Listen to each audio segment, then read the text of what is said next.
Hello दोस्तों, जैसे आपको पता है हमराबी टैबलेट उपक्रम चला रही है exploring district courts of Maharashtra. इसी सिलसिले में मैं आया हूँ जालना डिस्ट्रिक्ट कोर्ट में और अभी मैं हूँ एडवोकेट ज्ञानेश्वर कोरडे साहब के साथ, जो exclusive Maharashtra municipal council act इसमें जो लिटिगेशंस हैं उसके अंदर काम करते हैं। तो उनसे थोड़ी जानकारी लेंगे हम कि किस तरह के लिटिगेशन होते हैं, वो कहाँ फाइल होते हैं। तो ज्ञानेश्वर जी, आपका बहुत बहुत स्वागत और आपने समय दिया हमारे लिए। तो आपसे मैं जानना चाहूँगा सबसे पहले कि आप वकीली में आए, तो आपका क्या इंटेंशन था आने का वकीली में? जी सर, एक्चुअली मेरा बीएससी माइक्रोबायोलॉजी क्वालिफिकेशन में वाला है, लेकिन एक दो बार मुझे कोर्ट में आने का काम गिरा एफिडेविट करने के लिए। अच्छा। तब मैंने पब्लिक को एक ओवरव्यू देखा, ये सब जस्टिस के लिए यहाँ पे आते हैं कोर्ट में। तब जाके मेरे मन में एक भावना क्रिएट हुई कि आपने भी एडवोकेट होना चाहिए, आपने पब्लिक के लिए वर्क करना चाहिए। उसके बाद में मैंने एलएलबी कंप्लीट किया और एडवोकेट बन गया। आपने कहाँ से एलएलबी किया? मानिकचंद पहाड़ी लॉ कॉलेज औरंगाबाद। औरंगाबाद से। 3 बरस का या 5 बरस? 3 बरस का। 3 बरस आफ्टर बीएससी। आफ्टर बीएससी किया हमने। तो अभी सर हमको बताइए कि ये महाराष्ट्र म्युनिसिपल काउंसिल एक्ट है, इसके अंदर कैसे फंक्शनिंग होता है, क्या लिटिगेशन है और कहाँ जाते हैं? जनरली महाराष्ट्र म्यूनिसिपल एक्ट के तहत सेक्शन 308 के तहत अगर कोई भी रिजोल्यूशन पास होता है नगर परिषद का, म्यूनिसिपल काउंसिल का, उसके अगेंस्ट में हर कोई रिजोल्यूशन अन्यूल करने के लिए या उसके अगेंस्ट ऑनरेबल कलेक्टर के पास अपील कर सकते हैं फाइल। अगर कोई भी ऑफिशियल ऑर्डर होती है चीफ ऑफिसर ने पास किए वाली, उसके अगेंस्ट में कलेक्टर ऑफिस में अपील कर सकते हैं। उसके बाद में एक दूसरा है 169, सेक्शन 169। सेक्शन 169 के तहत अगर ये जनरल पीपल जो है म्यूनिसिपल काउंसिल के ज्यूरिडिक्शन में उनका अगर एक्स्ट्रा ऑर्डिनरी टैक्स असेस होता है तो उसके अगेंस्ट में सेक्शन 169 के तहत डायरेक्ट टू सीजीएम को अपील कर सकते हैं, चीफ जुडिशियल मजिस्ट्रेट कोर्ट में अपील कर सकते हैं। अच्छा जी। और उसके बाद भी अगर Maharashtra regional town planning act जो है उसमें अगर कोई भी म्यूनिसिपल काउंसिल के ज्यूरिडिक्शन के अंदर अगर कोई अनऑथराइज कंस्ट्रक्शन करता है without building without permission, municipal council की विदाउट परमिशन, तो municipal council 53 section 53 sub section 1 के तहत उनको नोटिस इशू करती है। हाँ, अगर वो कंसर्न पर्सन जिसको नोटिस भेजी गई वाली है, अगर वो एग्रीड होता है वो नोटिस से, या तो वो सिविल सूट फाइल कर सकता है या डायरेक्टली ऑनरेबल हाईकोर्ट में रिट पिटिशन फाइल कर सकता है। अच्छा जी। और पंचायत एक्ट भी इसमें कवर होता है क्या? नहीं होता है? जी सर, पंचायत इसमें नगर पंचायत के कंसर्निंग भी प्रोविजंस है। अच्छा। और अभी जो आपने बोला कि कलेक्टर के पास ग्रीवेंस फाइल करना होता है, यस। तो इफ समबडी इज अनहैप्पी हाँ, कलेक्टर के ऑर्डर पे, तो उसको फिर और ऊपर कहाँ जाना पड़ेगा? कमिश्नर ऑफिस में अपील कर सकते हैं। Commissioner office, revenue commissioner? Revenue commissioner. अच्छा। रेवेन्यू कमिश्नर ऑफिस में भी जो म्यूनिसिपल काउंसिल की जो अपीलेट अथॉरिटी रहती है वो कमिश्नर ऑफिस में उनका एक हेड ऑफ डिपार्टमेंट इस्टेब्लिश रहता है।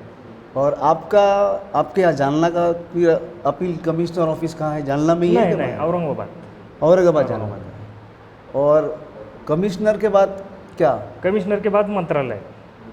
Revenue minister? नहीं सर, महाराष्ट्र नगर विकास प्रशासन संचालनालय।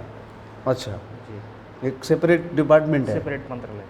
और ये सब जो फाइल करने होते हैं, हाँ। इसके कोई सर प्रिस्क्राइब फॉर्मेट्स वगैरह है कि नॉर्मल जैसे हम लोग सूट दाखिल करते हैं उस तरह से होता है? नॉर्मल सूट या अपील दाखिल करते उस ऐसा कोई मतलब स्पेसिफिक फॉर्मेट नहीं है। हाँ, एक ये फॉर्मेट में करो ऐसा कुछ नहीं है?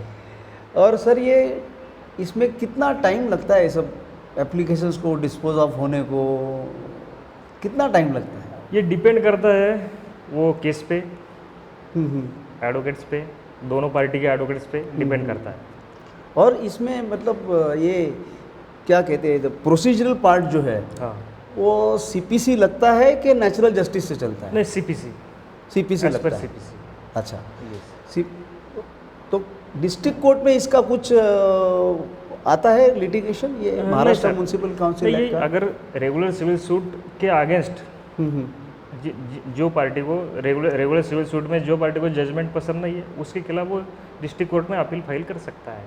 अच्छा, तो मतलब जो आपने कहा कि MRTP का 53(1) हाँ एग्रीव्ड की जगह पे, हाँ, अगर उसका सिविल सूट नीचे डिसमिस होता है, वो अपीलेट अथॉरिटी डिस्ट्रिक्ट कोर्ट में। अच्छा, जी तो डिस्ट्रिक्ट कोर्ट में ही अवेलेबल है। जी। और ये जो महाराष्ट्र म्युनिसिपल काउंसिल एक्ट है, हाँ, ये इसका मतलब जूरिडिक्शन द एंटायर जालना है या सिटी जालना है? नहीं, Maharashtra municipal act, municipal council, Nagar panchayat and industrial township act जो है, उसका जुरिडिक्शन होल महाराष्ट्र है। अच्छा, हाँ, मतलब ऐसा नहीं कि सिर्फ जालना के लिए है ऐसा? नहीं। ओके। और सर, ये जो हियरिंग के लिए बैठते हैं ये केस में, हाँ, तो उनका जनरली क्वालिफिकेशन क्या होता है? मतलब आर दे ट्रेंड, मतलब IAS IRS या किस कैटेगरी से आते हैं? कौन हियर करता है ये मैटर को, जो आपने कमिश्नर कहा वगैरह? तो हाँ, हाँ। उनकी क्वालिफिकेशन जनरली क्या होती है? जनरल क्या, आप जब कलेक्टर साहब के सामने अगर हियरिंग चलती है तो आप कोर्स वो IAS कैटेगरी वो IAS के ही रहते हैं? यस यस, और कमिश्नर साहब भी IAS रहते हैं? IAS। अच्छा, तो कंप्लीट IAS के चलता है। यस, और रिटर्न सबमिशंस, रिटर्न स्टेटमेंट्स ऐसे होता है सर? अलाउड है। अगर कोई प्लीडर अगर चाहता है रिटर्न आर्गूमेंट फाइल करना है या रिटर्न सबमिशन फाइल करना है, वो कर सकता है। कर सकता है वो। यस, और ये प्रोसीडिंग्स क्या मराठी में होते हैं, इंग्लिश में होते हैं? बहुत। मराठी में भी होती है और इंग्लिश में भी होती है, दोनों इसमें होती है। अच्छा, Yes. अभी इसी में मैं वही एक सवाल था मेरा, जैसे जी। कोई एक आदमी है जिसकी प्रॉपर्टी यहाँ जालना में है, हाँ, और वो एक्चुअली रह रहा है दिल्ली में, जी और कुछ नोटिस वगैरह उसको आ गई, जी। तो ये जो आप बोल रहे हो एप्लीकेशन करना, हाँ, तो उसके लिए उसको फिजिकली यहाँ आना पड़ेगा या नोटराइज करके वो सीधा दाखिल कर पाएगा आपके यहाँ? नहीं, या तो through the pleader he can represent himself, या फिर वो खुद ही यहाँ पे आके रिप्रेजेंट कर सकता है। मतलब सपोज उसने, फॉर एग्जांपल उसने आपको एंगेज किया, हाँ और वो आपको, उसने ऐसा कहा कि सर मैं तो दिल्ली में हूँ, जी आप जो भी है मुझे मेल पे भेज दीजिए, जी। मैं उसका प्रिंट आउट निकालता हूँ, नोटराइज करके आपको भेज देता हूँ, तो आपको दाखिल करने को अलाउड है उस तरह का? अलाउड अलाउड है। है।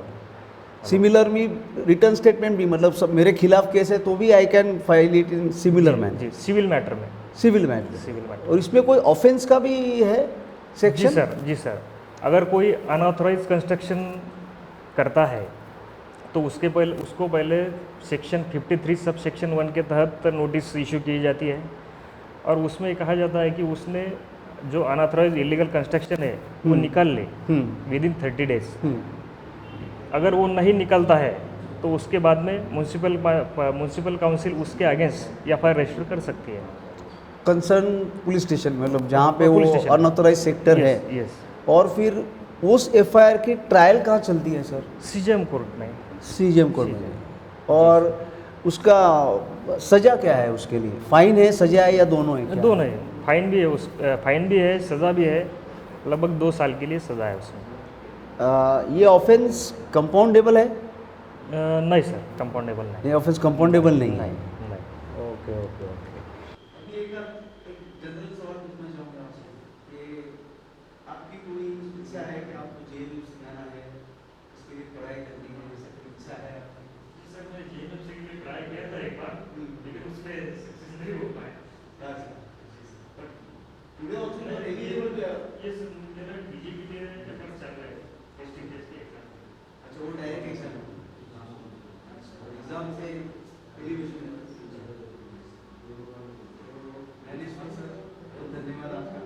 एक अलग थोड़ा सा एक्ट था महाराष्ट्र म्युनिसिपल काउंसिल एक्ट, जिसमें आपने अच्छा नॉलेज दिया, उसके लिए बहुत बहुत